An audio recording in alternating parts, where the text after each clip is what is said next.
Alright, so today we're going to be putting a new front drive shaft on the Jeep WJ. I got the old one here and the new one. You can see the difference. Now on the old one, the front end of it isn't bad. It's not, there's no cracked boot or anything. It's actually not bad.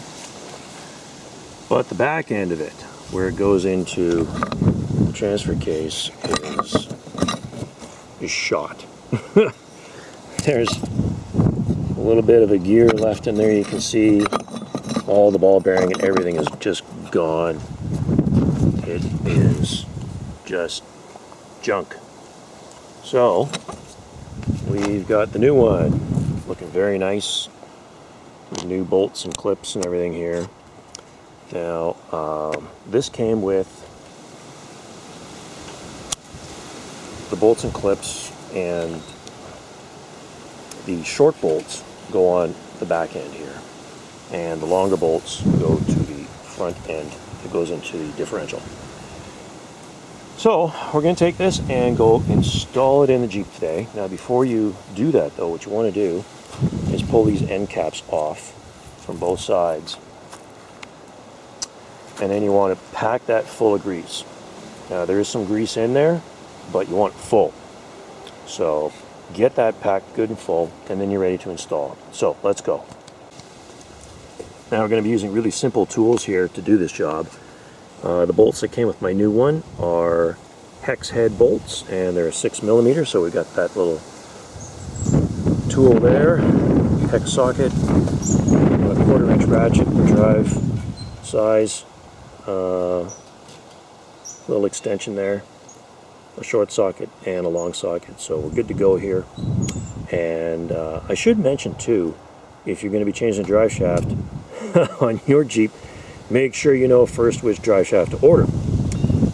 As you can see, this one on mine has the CV joint type on both ends. Now of course you saw the one end is totally gone, the boot is gone, everything is gone, it's finished.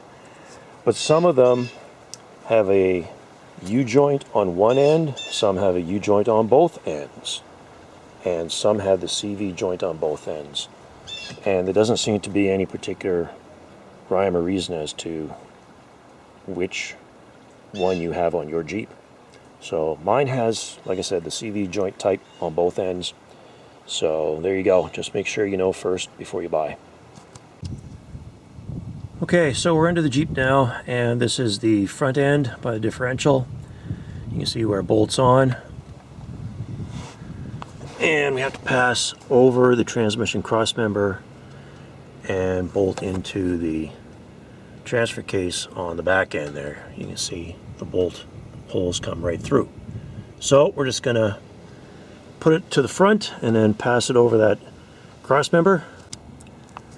Okay, so it's just sitting past where it's going to attach on, so that we can take the front side and put it inside the differential there. So we'll do that.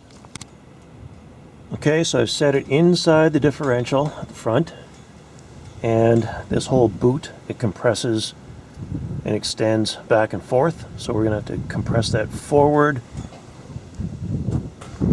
so that at the back here we can slip the back end into the coupler for the transfer case.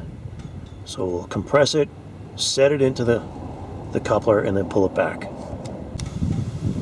Okay, so I've got it set inside the coupler, and I've extended it back out from the front there. So it's sitting in both ends right now, and I'm just going to take this little ratchet and begin to hand tighten the bolts until they thread up a few threads, and then I'll be able to tighten them up with the ratchet handle the rest of the way. Okay, you can see I've tightened up a couple of the bolts on the back end here. Now, this Jeep is a Select Track model, not a Quadra-Track.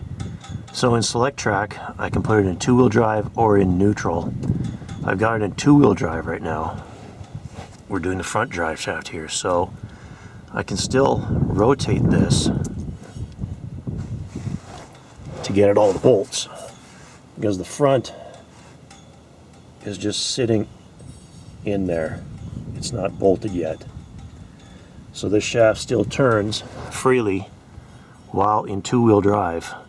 So I can turn it and get at all the bolts on the backside. So I'm going to tighten the backside first.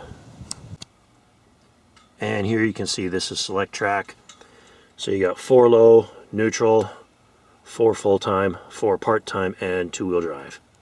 So we're just sitting in two-wheel right now, which keeps the front shaft free. Okay, so on the back side I've got all the bolts tightened up by hand, and I'm going to use the little 1/4-inch ratchet and tighten them up, all the while rotating the shaft around until I get them all, and then we'll move over to the front. Okay, these are all snugged up nice now, and we'll give one final tighten to them after we do up the front. So at the front here, I'm going to line this up. That looks good right there, and we'll start those by hand.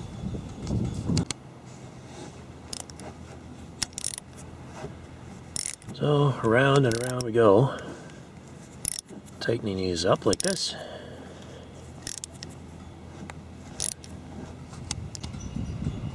And this is where it's nice having a variety of sockets and little extensions too. So I was using the small socket on the ratchet handle down there, but up here it's a little nicer to have the longer socket and extension, so it works a little better.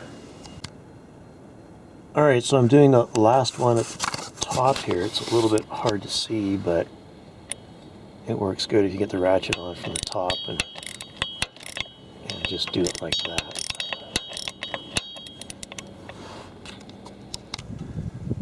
Okay, the front is done, and we're just going to do one last tighten check here all the way around at the back and make sure that these are tight, and then we'll be done. Okay, so everything is tight at the back here now. It's looking good. And we got ourselves a new drive shaft to the front. And that's all there is to it. So thanks for watching. Make sure to check out my other videos. Like and subscribe, really helps. Appreciate it. And you can leave a comment if you want. And see you again next time. Thanks for watching. Bye. You know, liking and subscribing really helps a small channel, so thank you so much.